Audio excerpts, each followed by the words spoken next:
ರಾಜ್ಯಗಳಿಗೆ ಮತ್ತೊಮ್ಮೆ ಕೊರೋನಾದ ಢವಢವ ಶುರುವಾಗ್ತಾ ಇದೆ. ಕೇರಳದ ನಂತರ ಅತಿ ಹೆಚ್ಚು ಕೇಸಸ್ ಕರ್ನಾಟಕದಲ್ಲಿ ದಾಖಲಾಗ್ತಾ ಇದೆ. ಅದರಲ್ಲೂ ಬೆಂಗಳೂರು ಕಳೆದ 3 ಅಲೆಗಳಲ್ಲಿ ಅತ್ಯಂತ ಹೆಚ್ಚು ಬಾಧಿತ ಪ್ರದೇಶವಾಗಿ ಮಾರ್ಪಟ್ಟಿತ್ತು.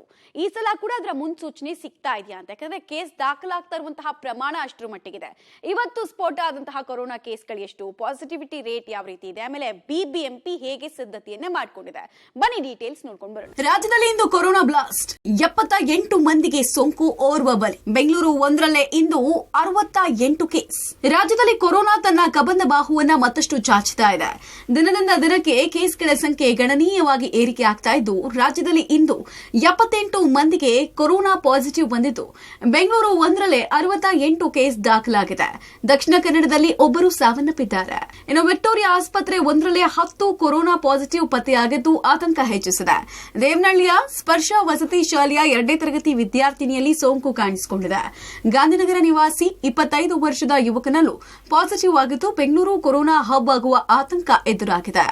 ಬಿಬಿಎಂಪಿ ಅಧಿಕಾರಿಗಳು ಖಾಸಗಿ ಆಸ್ಪತ್ರೆಗಳ ಜೊತೆಗೆ ಸಭೆ ನಡೆಸಿ ಚಿಕಿತ್ಸಾ ಸನ್ನದ್ಧತೆಗೆ ಅಗತ್ಯ ಕ್ರಮವನ್ನು ಕೈಗೊಳ್ಳುವಂತೆ ಸೂಚಿಸಿದ್ದಾರೆ. ವಾಣಿವಿಲಾಸ ಆಸ್ಪತ್ರೆಯಲ್ಲಿ ಸೋಂಕಿತ ಗರ್ಭಿಣಿಯರಿಗಾಗಿ ಪ್ರತ್ಯೇಕ ವಾರ್ಡ್ ನಿರ್ಮಿಸಲಾಗಿದೆ. ಪಿಪಿಇ ಕಿಟ್ ಕೊಡದ ಆರೋಗ್ಯ ಇಲಾಖೆ, ಕೋವಿಡ್ ಟೆಸ್ಟ್ ಟಾರ್ಗೆಟ್ ಕೊಟ್ಟು ನಿರ್ಲಕ್ಷ್ಯ. ಬೆಂಗಳೂರಿನ ಕೆಸಿ ಜನರಲ್ ಆಸ್ಪತ್ರೆ ಸೇರಿದಂತೆ ಸರ್ಕಾರಿ ಜನರಲ್ ಆಸ್ಪತ್ರೆಯಲ್ಲಿ ಟೆಸ್ಟಿಂಗ್ ಆರಂಭಿಸಿದ್ದಾರೆ. ಆದರೆ ಟೆಸ್ಟ್ ಟಾರ್ಗೆಟ್ ನೀಡಿರುವ ಸರ್ಕಾರ ಪಿಪಿಇ ಕಿಟ್ ಕೊಡದೆ ಟೆಸ್ಟ್ ಮಾಡುವುದಕ್ಕೆ ಸೂಚಿಸಿದ್ದು ಅಪಾಯಕ್ಕೆ ದಾರಿ ಮಾಡಿಕೊಟ್ಟಂತಿದೆ. ಕೋವಿಡ್ನಿಂದ ಮೃತಪಟ್ಟವರಿಗೆ 4 ಚಿತಾಗಾರ ಮೀಸಲು. ಇನ್ನು ಕೋವಿಡ್ನಿಂದ ಸಾವನ್ನಪ್ಪವರ ಗೌರವಯುತ ಅಂತ್ಯ ಸಂಸ್ಕಾರಕ್ಕೆ ಬೆಂಗಳೂರಿನ ಶವಾಗಾರಗಳು ಅಗತ್ಯ ಸಿದ್ಧತೆ ಮಾಡಿಕೊಂಡಿದೆ. ಹೆಬ್ಬಾಳ, ಬನಶಂಕರಿ, ಸುಮ್ನಹಳ್ಳಿ, ಮೇಟಿ ಅಗ್ರಹಾರದ ಪಾಲಿಕೆ ಚಿತಾಗಾರವನ್ನು ಸಜ್ಜುಗೊಳಿಸಲಾಗ್ತಾ ಇದೆ. ಈ ಬಗ್ಗೆ ಈಗಾಗಲೇ ಕೆಲ ರೂಲ್ಸ್ಗಳನ್ನು ಪಾಲಿಕೆ ಹೊರಡಿಸಿದ್ದು, ಕೊರೋನಾದಿಂದ ಮೃತಪಟ್ಟ ವಲಯಗಳಿಗೆ ನಿಗದಿಪಡಿಸಿದ ಆಂಬ್ಯುಲೆನ್ಸ್ಗಳಲ್ಲೇ ಶವ ಸಾಗಿಸಬೇಕು, ಅಂತ್ಯ ಸಂಸ್ಕಾರದ ವೇಳೆ ಸಿಬ್ಬಂದಿ ಕಡ್ಡಾಯ ಮಾಸ್ಕ್, ಪಿಪಿಇ ಕಿಟ್ ಧರಿಸಲೇಬೇಕು ಎಂಬ ಇತ್ಯಾದಿ ನಿಯಮಗಳನ್ನು ಹೊರಡಿಸಿದೆ. ಕರ್ನಾಟಕ ಕೇರಳ ಗಡಿಗಳಲ್ಲಿ ಅಯ್ಯಪ್ಪ ಭಕ್ತರ ಆರೋಗ್ಯದ ಮೇಲೆ ಹೆಚ್ಚಿನ ನಿಗಾ ಇರಿಸಲಾಗಿದೆ. ಚಾಮರಾಜನಗರದ ಗಡಿಯಲ್ಲಿ ಕೊನೆಗೂ ಥರ್ಮಲ್ ಸ್ಕ್ಯಾನಿಂಗ್ ಶುರುವಾಗಿದೆ. ಸಿಎಂ ಸಿದ್ದರಾಮಯ್ಯ ಮಾತನಾಡಿ, ಕೋವಿಡ್ನಿಂದ ರಾಜ್ಯ ಪ್ರವಾಸಿ ತಾಣಗಳನ್ನು ಬಂದ್ ಮಾಡುವ ಪರಿಸ್ಥಿತಿ ಬಂದಿಲ್ಲ, ಆದರೆ ಮುಂಜಾಗ್ರತೆ ವಹಿಸೋಕೆ ಸೂಚಿಸಿದ್ದೀನಿ ಅಂತ ತಿಳಿಸಿದ್ದಾರೆ. ಯಾರು ಕೂಡ ಭಯ ಪಡಬೇಕಾದಂತ, ಆತಂಕ ಪಡಬೇಕಾದಂತ ಪರಿಸ್ಥಿತಿ ಇಲ್ಲ.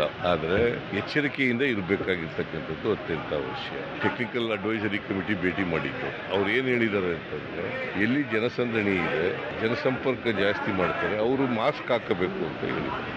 ಒಟ್ನಲ್ಲಿ ಬೆಂಗಳೂರಿನಲ್ಲಿ ಕೊರೋನಾ ಏರಿಕೆ ಕಾಣ್ತಾ ಇದ್ದು, ಬೆಂಗಳೂರು ಕೊರೋನಾ ಹಬ್ ಆಗುತ್ತಾ ಅನ್ನೋ ಆತಂಕ ಶುರುವಾಗಿದೆ. ಲೋಕೇಶ್ ಜೊತೆ ರಾಘು, ಪಬ್ಲಿಕ್ ಟಿವಿ, ಬೆಂಗಳೂರು.